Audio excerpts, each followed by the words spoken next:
Dobar dan i dobrodošli u još jedno izdanje video podcasta 01 portala. Danas s nama imamo posebnu gošću, kandidatkinju za županicu Zagrebačke županije, Barbaru Knežević. Dobar vam dan i dobro vam došli. Dobar dan i hvala vam puno što ste me pozvali.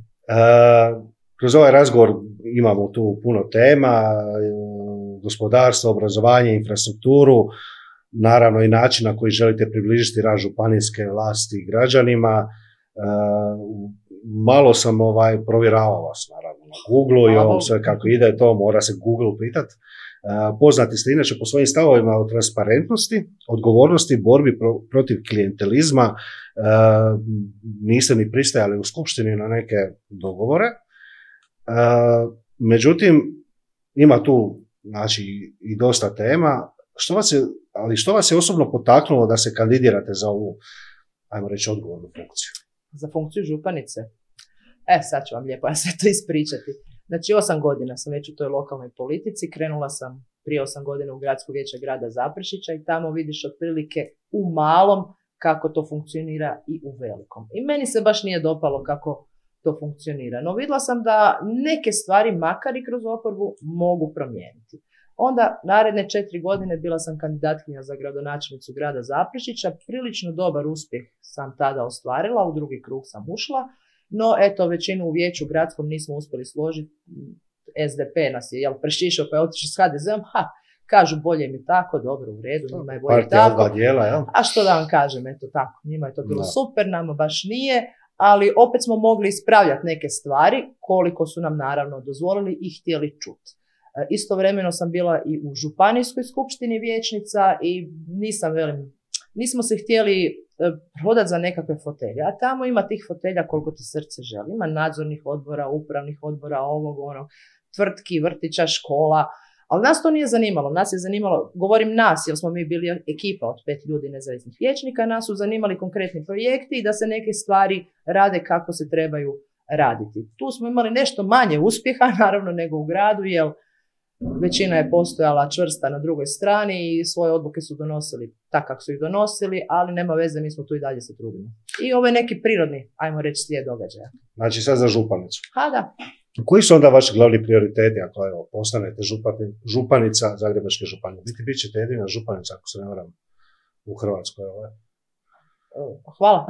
Nadam se i ja. Jer nisam baš, ne mogu se sad biti vrti po glavi, ne mogu se sjetiti nijedne županica, iskreno. Da, ne znam je li Josipa Rimac za županicu ili za gradonačelnicu. Ne, ona je za gradonačelnicu, ona se vraća. Dobro, oprostila nam je to radu. Ovako, moj glavni prioritet za Zagrebačku županiju uz sve ove moje nekakve motive koje ste već prethodno nabrojali jest Zagrebačku županiju za početak postaviti na noge, zadržati za početak ovaj status koji je, a onda ga unapređivati. Zašto to kažem? Zato što svi kažu Zagrebačka županija se povećava, dolaze ljudi iz Zagreba, županija mladih i lijevo desno, ali tome nije tako. U Zagrebačkoj županiji je pao broj stanovnika. I mi za početak te stanovnike ovdje moramo zadržati. Kako ćemo to napraviti? Meni su briga za zdravstvo, za ceste, za turizam, za poduzetništvo samo sredstva kojima ću ja ostvariti taj cilj. Jer ova županija stvarno stagnira zadnjih 4 godine. Nešto se događa, ali tek toliko da se održava na nekakvoj razini na kojoj je i bila prije 4 godine, a vremena se mijenjaju, vremena idu, stvari napreduju. Ne možemo, mi 4 godine ako izgubimo stagnirajući, mi ćemo kasniti debelo. To se ne gleda. Dobro, ali ja gledam sad isto, moram to reći, puno mojih prijatelja, puno mojih kolega otišlo je, pogotovo onih koji imaju blagoslov pa mogu raditi od doma, prodali su svoje stanove u Zagrebu i kupovali ili gruntove ili stanove ili kuće po općinama i gradovima Zagrebačke županije, upravo zato što im je nekako, ajmo reći, život mirniji, nije kaotičan kao što je u Zagrebu, pa mi je baš čudno čut da se broj ljudi smanjuje. Statistika, popis birača. Evo, županijska skupština vam imala 47 skupštinara, a nakon popisa ima 41. Znači, pali smo ispod 300.000 stanovnika. Nešto je prirodni odljev, ljudi su umrli. Nešto je manjak novorođene djece, znamo svi sad, 1, 2, sasvim dostane, i nešto je odseljavanje. Ja znam puno mojih prijatelja koji su odselili van. Zagrebačka županija ima taj oblik kifle, kažu, meni više liči na bananu, ali dobro. Kako ćete unaprijediti prometnu povezanost unutar županije? Ja sam radio u Dugom Selu i svaki jutro mi je trebalo biti, imao sam sreću, pa iz mog kvarta iz Remetinca imam vlak. Pa sam mogao doslovno sa jednim kratkim presjedanjem od 5 minuta lagano doći do Dugog Sela, trebalo mi je 35 do 45 minuta, ovisi kako koji dan. Međutim, čujem da baš i nije to tako iz Velike Gorice, iz Zaprešića prema Zagrebu, da nisu baš tako sretni sa tim vlakovima, ni sa javnim prijevozom, a i ni između gradova, unutar same Zagrebačke županije. Između gradova nema neke povezanosti, gradovi su prepušteni sami sebi i u principu većina gradova već rade na nekakvim samostalnim rješenjima, kao što je Gorica već napravila, a Zaprešić je pokrenuo, ali samo za svoje područje. Što se tiče, evo, pitali ste me konkretno za Zaprešić, mi imamo relativno dobru povezanost sa Zagrebom, imamo prigradski vlak koji ide iz Savskog Marofa za Dugo Selo, imamo Zetov autobus, no što, nama je taj prigradski vlak kasnije po sat, dva, renovacija pruge, ovo kolosijeka, ono kolosijeka, nikad ne znaš di ćeš, kad ćeš stići i da li ćeš uopće stići. A promet vozilima, to je katastrofa. Ja isto radim tu u Zagrebu i naravno sat vremena uredno u koloni, tamo natrag. Kad je zima, onda sam u koloni jer je zima, jer je snijeg svi polako vozi. Kad je ljeto, onda sam u koloni jer idu turisti. Kad je proljeće, onda sam u koloni jer eto sad sve radimo, jer eto nije ni zima, ni nema turista, pa sad možemo sve prekapati. Ja sam non stop, ja 3 sata provedem sjedeći u ovome automobilu, tako. Sad, kako to povezati? Mi, čuli ste već od mojih vaših prethodnih gostiju, mojih protukandidata, da mi imamo tu famoznu tvrtku integrirani prijevoz integrirani promet zagrebačkog područja, ali ta tvrtka stoji i ništa ne poduzima. A zašto? Zato što nema dogovora. To vam je znači tvrtka koju su osnovali Krapinsko-zagorska, Zagrebačka i Grad Zagreb, županije. Zadnji natječaj su imali 2022. i bilo je baš da skeniraju stanje, znači što ljudima treba, koliko im treba i da onda razrade tu nekakvu mrežu, kako bi ta vozila išla, kako bi taj prijevoz išao, ali vam je taj natječaj poništen zato što nisu dobili zeleno svjetlo od svojih osnivača da krenu sa tim planom onako kako su to osmislili, u rokovima u kojima su osmislili i piše izrijekom zbog neslaganja, osnivača. I sad je to status quo. Znači, mi tu tvrtku imamo, Zagrebačka plaća županija. Se direktor, plaćaju se radnici. Ne samo mi. Zagrebačka županija tu ima 25%. Grad Zagreb ima 60% i najviše je do grada Zagreba. Da li će oni?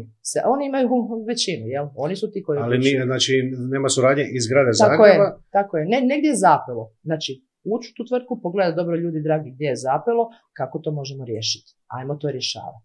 Jer to stoji. Znači, to je tako, to je poništeno, aj sad nikom ništa. I onda vidjeti kako to riješiti. Ja nisam najpametniji čovjek na svijetu, nisam studirala ni promet, ni ništa tako, ali postoje ljudi koji to rade.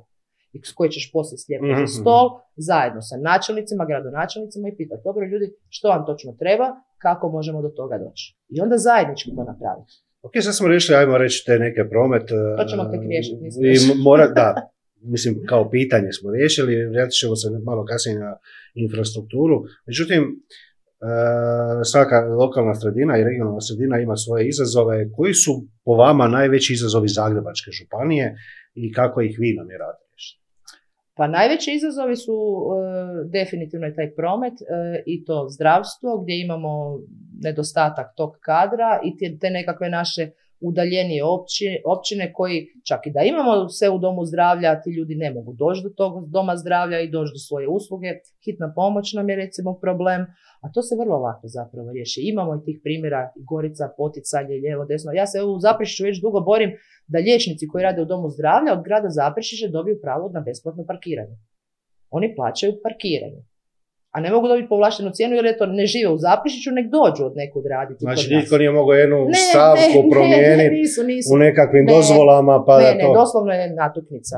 Oslobođenje liječnici zaposleni u domu zdravlja. I to je to. Cijela priča. I s tim da oni idu i imaju one, obilaske po terenu, malo kasnije. I patronažne sestre imaju svoje. Tako je. Ne. Staneš, prvo moraš platiti parking, tek onda možeš raditi. Naravno da im je to demotivirajuće. I tamo kad izliječiš pacijenta, ako nisi platio parking, pauka se auto, kazna. Da, nemamo pauka, hvala Bogu. Ajde, to je barem nešto.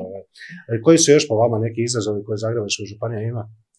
Ovo su prioriteti, ali izazova imamo cijelo more. Znači, ovo sve što sam nabrojala, to vam je sve povezano. Jer s drugim, barem ja to tako gledam da je to povezano. Jer tebi da bi hitna negdje došla, mora moći doći po toj cesti, jel tako? Tebi da bi čovjek se negdje doselio, moraš mu osigurati nekakvu infrastrukturu. Ok, veliki dio te infrastrukture osiguravaju jedinice lokalne samouprave, znači gradovi i općine, ali županija je tu važna da ih potakne i da im pomogne. A to može se samo suradnjom, razgovorima, dogovorima, obilaskom terena. Meni je, recimo, koliko ja vidim sad u toj nekakvoj predizbornoj kampanji, to se ide po nekim šatorima, režu neke vrpce, otvara se nešto i eto, svima je lijepo. To nije realnost. To je samo sad. Realnost je kad ti fino obuješ tenisice i odeš u ovo selo, u ono selo, sjedneš, pitaš dobro ljudi, gdje je problem, kaj vas muči, ajmo to riješiti. Spomenuli ste taj ruralne krajeve u županiji. Kakva je vaša vizija razvoja, recimo, tih ruralnih sredina koje malo tko ih spominje uopće? Ja ih obožavam. Ne, ja ih stvarno obožavam. Valjda zato što, eto, mama mi potječe iz jedne takve sredine, tamo kad dođeš tam tek se osjetiš taj mir. Mm-hmm. Vjerujem da znate o čem vam pričam. Vizija razvoja ruralnih, znači naše ruralne sredine, svaka vam je zasebna i svaka ima nešto u čemu je posebna. Što je naše, malo nam otežava rad sa aspekta birokracije, ali ti je bogatstvo neviđeno. Znači u Jastrebarskoj, tamo okolica, vinograda koliko ti srce želi, jel tako? Zaprešić, okolica, Samobor, kulturnih dobara, zaštićenih područja prirode, šuma. Znači sve se to može iskoristiti, ali onako kako tom kraju treba. Znači, nećemo mi sad tamo u Jastrebarskom gdje su vinogradi, sad ćemo mi tamo doći s nekakvom idejom da ćemo mi sad tamo raditi nešto 50, što njima apsolutno se ne uklapa niti u okoliš, niti u stil života. Ne, dapače, u tome što je njima super, potaknuti ih, razviti još više. A onda sve to povezati. Znači, ne samo poljoprivredno, gospodarstveno, poduzetnički, nego i turistički i na sve druge načine.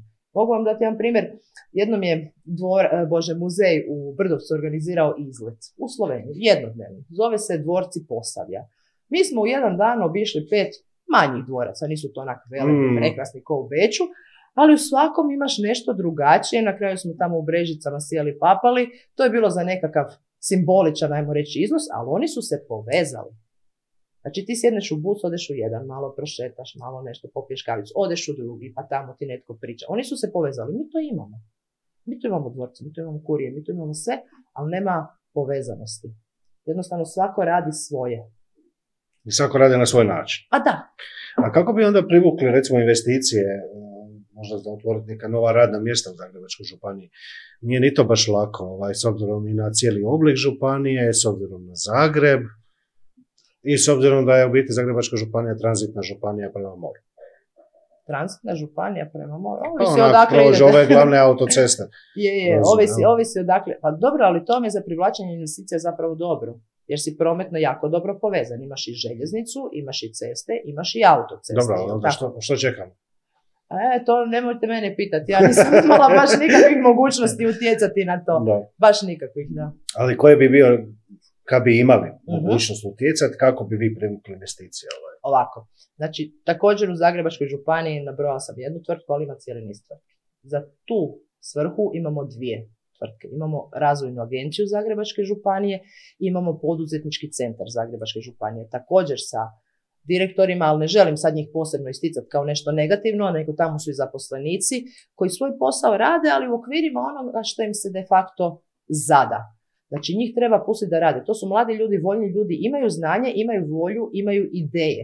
Njih treba pustiti da razviju sve te programe, da vide također gdje što treba. I onda ih treba u tome podupirati. A ne samo da služe kao nekakva tu, taj poduzetnički centar, do nedavno, ajde sad su se malo pokrenuli, su služili da nam šalju one biltene, kronika Zagrebačke županije, pa listaš, pa župan, pa zamjenik, pa se nešto otvara i nešto se ne zna. Reže vinova loza. Ljudi nisu za to studirali, sigurno im nije životna želja to raditi, htjeli bi biti mladi, htjeli bi biti napredni, htjeli bi imati neke rezultate da se mogu hvaliti, a hvala Bogu i županija će se onda s tim pohvaliti. Znači treba zajedno raditi. A što je sa ovim poslovanjem, recimo, malih i srednjih poduzetnika? Oni se često kažu da ili sredstva koja dobiju su im mali iznosi, ili u biti uopće ih ne dobiju. Projekti kao takvi ne prolaze ako nisu baš usko vezani za ono što je netko mislio da baš to treba Zagrebačkoj županiji.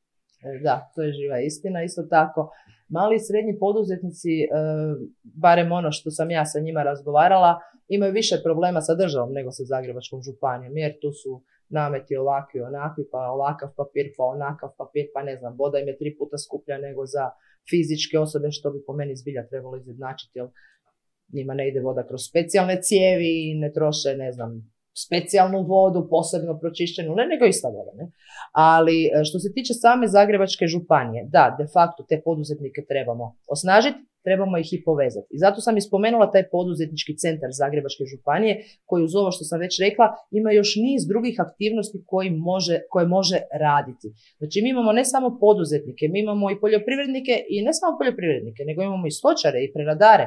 To sve taj poduzetnički centar mora okupljati, promovirati, davati im informacije o svim natječajima, ne samo Zagrebačke županije. Zašto? Pa mi smo, ne samo u Hrvatskoj, nego i u Europskoj uniji, ima natječaja koliko ti srce želi. Ali oni moraju dobiti tu informaciju. Jedan poduzetnik, kad radi svoj posao, pa ne stigne on, ljudi dragi, dok su ispunio svu tu birokraciju, sad će on sjesti i googlat gdje je koji natječaj. Znači, treba mu jedna platforma gdje će sve vidjeti, što može, kad može, što sve treba napraviti i koliko može dobiti. Ali kako onda mislite, ok, to je meni jasno, to bi jedan bio način, ali to bi bio jedan način kako zadržati mlade onda u županiji. Da, zato vam kažem da je sve povezano. Sve je povezano. Tako je, pomoć im. Spominjali smo naravno i taj priljev stanovništva iz Zagreba, ok, statistika kaže da je stanovnika u Zagrebačkoj županiji manje, međutim činjenica je da sve više Zagrebčana bježi u Zagrebačku županiju, s time i raste potreba naravno i za infrastrukturom, kako školama, tako i zdravstvenom infrastrukturom, ali općenito infrastrukturom. Kako mislite to rješavati? Infrastrukturu? Mislite u smislu zgrada? I u smislu zgrada, i u smislu izgradnje škola, vrtića, domova zdravlja. Ovako, veliki dio škola je već zapravo izgrađen, no treba im povećati kapacitete. Ove škole koje su ranije izgrađene, znači ne ajmo reći unatrag jedno 10 godina, nego još prije starije škole, njih treba stvarno modernizirati. Imamo škole gdje nema niti kuhnje, gdje djeca jedu i to čak imaju djecu s posebnim potrebama, pa jedu svakako i na svakakve načine, tu se ne ulaže. Zato županija ima novaca. Županija ima jako velik proračun, samo ga treba pravilno rasporediti. Znači to de facto zbilja treba urediti, renovirati, prekrižiti sa popisa, prekrižiti sa popisa. Dobro, ja, sve pitanja, moram si malo prekrižiti. Idemo dalje, ali sredstava ima, znači ne samo ova koje županije inače pristižu. Imamo i projekata, imamo svega, možemo se javiti. Naš te odjel koji radi projekte u županiji isto malo je sporiji. Zašto je tome tako, ja vam ne znam. Ali ako mi daju ljudi povjerenje, pa postanem županica, doću tamo, reću ljudi, ajmo sjeti za stol, ok, kaj vas muči? Što vam još treba da budete aktivni? Dobro, to je, kako sam razumio od dosta ljudi, kad ako i pričam i ko novinar i s prijateljima koji rade unutar javne uprave, svi kažu da je administracija stvarno jako velika prepreka, pa čak i na najobičnije, najpotrebnije stvari treba se, ne znam, 50 papira iznijeti a tu su onda i katastri koji nisu baš sređeni, pa idu ti otkupi na koji se svako može žaliti kako ga je izvlaštenja. Za izvlaštenja i da to sve prolongira u biti mogućnost izgradnje, pa čak i domova zdravlja i škola, u biti to su objekti koji su nužna potreba, nije to baš Pa nije vam nešto. Samo to, znači jedan veliki dio zemljišta u Zagrebačkoj županiji je u vlasništvu države. To bi se moglo riješiti darovnim ugovorima ako ima volju od strane države. Ako ništa, onda možemo izvlastiti državu. To ne možemo, njih ne možemo nikako, ali što je zanimljiva stvar, još uvijek vam postoje, i aktivni su, ne biste vjerovali, oni postupci za naknadu zemljišta oduzetog za vrijeme Jugoslavenske armije, koji se još uvijek vode, nisu završeni. Znači, ako i država ima neko zemljište, a netko je pokrenuo taj postupak koji traje od 96. 7. država ne može s njim raspolagati na takav način. I onda imamo i tu problem. Znači, to treba malo pokrenuti, vidjeti šta ko ima, šta se gdje može napraviti, šta je od toga potrebno zajednici, šta nije i idemo raditi. Ok, a kako gledate na potencijal, recimo, razvoja možda zelene politika u Zagrebačkoj županiji? Zagrebačka županija, mislim, kad prođemo sa istoka na zapad i obrnuto, biti je cijela zelena, nema to nekih ni velikih tvornica, ni visokih peći, ni ne znam nija šta, ona jest kao jest, ekološki skoro pa lijepo, čista i netaknuta. Na nekim dijelovima ima i prašuma, moglo bi se reći na takav način.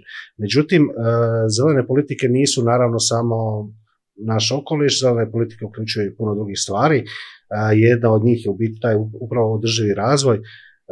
To je sad glavna tema među svim kandidatima, bez obzira o kojoj se lokalnoj sredini radi, ono 200 stanovnika ili o gradu Zagrebu sa skoro 800.000 stanovnika. Kako vi namjeravate to? Hoćete da vas iznenadim? Nečim nepoznatim. I za to imamo tvrtke. Ozbiljno. Regionalna agencija, kako klimatsko nešto za sjeverozapadnu Hrvatsku, imamo i to. Imamo i ustanovu Zeleni prsten, baš za upravljanje tim zelenim zaštićenim područjima i tako dalje. Također, dobro, dosta toga bi se moglo biti komercijalizirati na jedan način. Hvala Bogu da bi. Sve se može komercijalizirati, ali ne pod svaku cijenu. Ne pod svaku cijenu, mora se ipak održati tradicija i neke stvari koje su nama bliske, to moramo brendirati, a ne sad baš onako raditi bedake sami od sebe. Ali zelene politike da. Zašto je to između ostalog važno samoj županiji? Zbog ušteda, to je tak jasno. Ne, mi idemo u energetske obnove škola, energetske obnove domova zdravlja, u solare i slične stvari, jer su to značajne uštede i to je energija koja ti dođe ti samo od sebe. Nije od kuda, ne moraš nikome platiti sad što tebi sunce sije. Tako da, definitivno to nastaviti i još više poticati. Možda neki biznis napraviti oko toga ili možda ponuditi mladima ili, kao što ste sami rekli, poduzetnicima da kroz neke subvencije ili nešto pokrenu ili ekološku proizvodnju ili nešto u tom stilu? Da, definitivno. Ali to mi nije vezano samo uz zelene politike, odnosno obnovljive izvore energije. To mi je vezano, znači, uz tu poljoprivredu. Imamo i za to firmu, čak distributivni centar. Znači, za biti Zagrebačka županija, kako vi kažete, Zagrebačka županija ima tvrtke za sve što je njoj potrebno, međutim, pitanje je samo... Negdje je zapelo. Negdje je zapelo. Šta misliš, što je tome razlog? Politika. A to je tako jasno. Imamo distributivni centar za voće i povrće. Evo. Ali nemamo za stočarstvo i peradarstvo. To bi trebalo. A ne mislim osnovati još jednu tvrtku, to bi bilo stvarno strašno. Možda je jedan krovni holding. Pa da, zašto ne? Holding. S druge strane, vidi se po ovim, nažalost, Zagreb ima taj potres, dosta tog smeća od potresa završava na divljim deponima, naravno i po Zagrebačkoj županiji, ne samo po Zagrebu. Kosnica je jedan od tih primjera gdje se u vodonosnom području svega i svačega baca, zakapa one jame.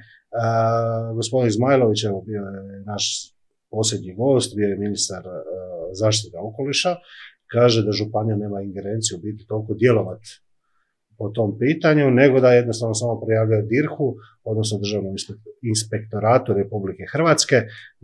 Kako bi vi zaštitili okoliš Zagrebačke županije?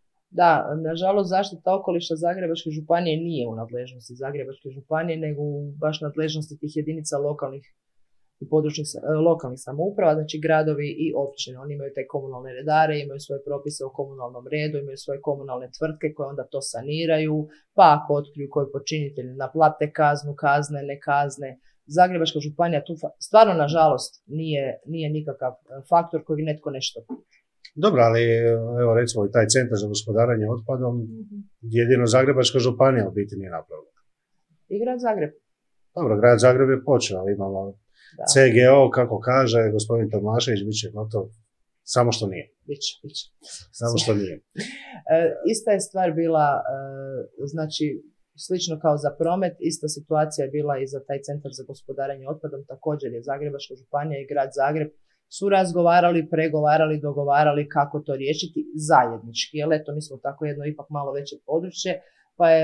I vezano jedno za drugo, tako je, da, i bez veze sada grad Zagreb radi svoje, Zagrebačka županija radi svoje. Mi smo pitali župana na jednom od aktualnih satova o tome, njega bilo odgovorio je zamjenik župana i rečeno je da grad Zagreb kreće s postavkom mi smo jači, mi imamo više novaca jer mi ćemo određivati gdje će šta biti, kako će se to raditi, a onda Zagrebačka županija se postavila s postavkom da, ali mi proizvodimo puno manje otpada, jel? I onda su se tu negdje klešali također i to je također stalo.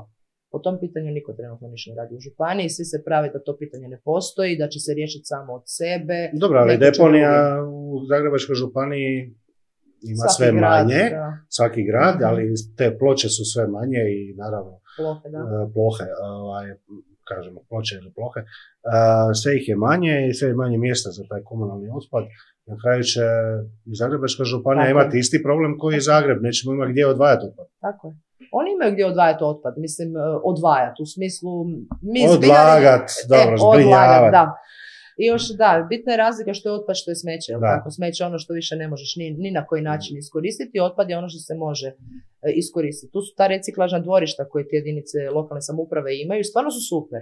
Znači doslovno se posebno dvoji drvo, ovo i to se onda miče. Ostaje za deponirati doista samo smeće. Pa sad je to već malo ipak u manjoj količini se zatrpavaju ta smetlišta, ali da će to trebati riješiti, treba će.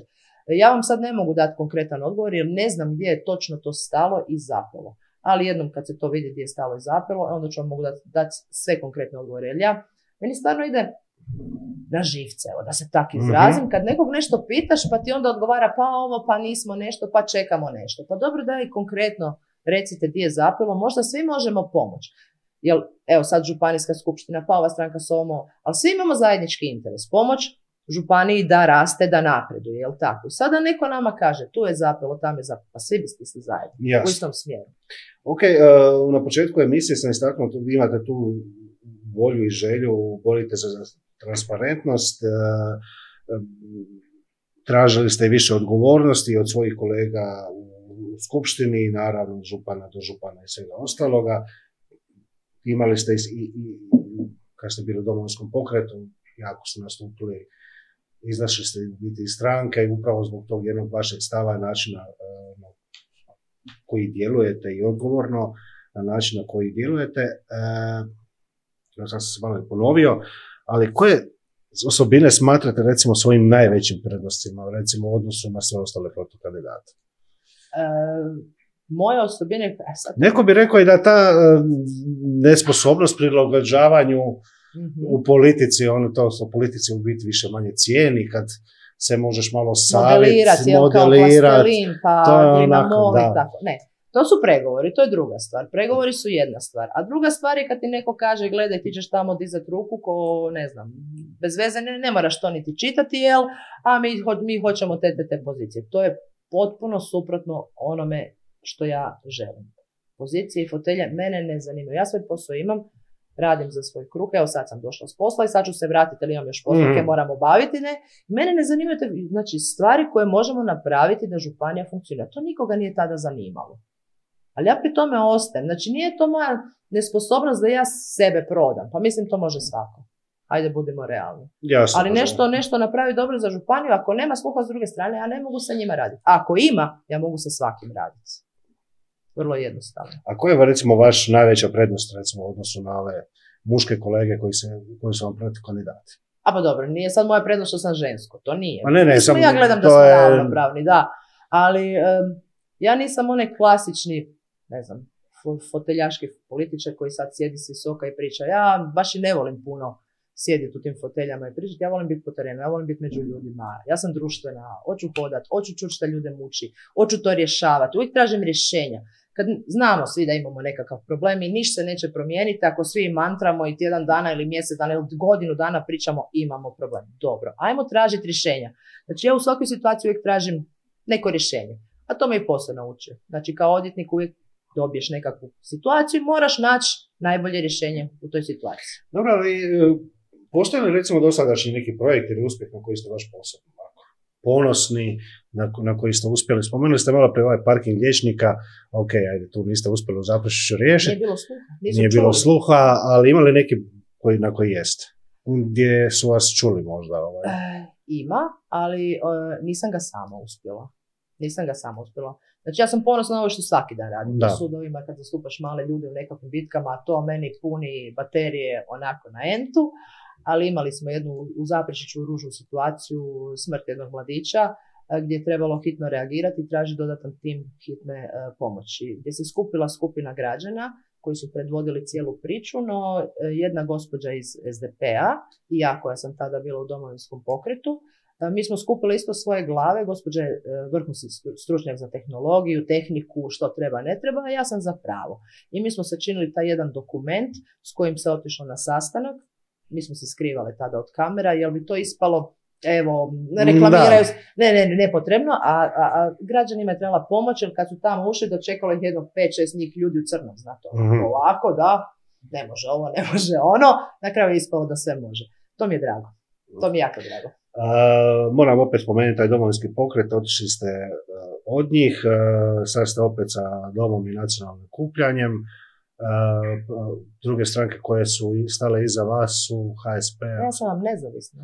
Znači vidite nezavisno sa potporom. Ja nisam trenutno ni u jednoj stranci, jer malo kao ostalo mi svi građani, pretpostavljam, koji su pratili tu scenu, sam nepovjerljiva. Još uvijek. Znači sve ove stranke koje me podržavaju, ja te ljude poznajem koji su u tim strankama i to su mi dobri i kvalitetni ljudi stvarno.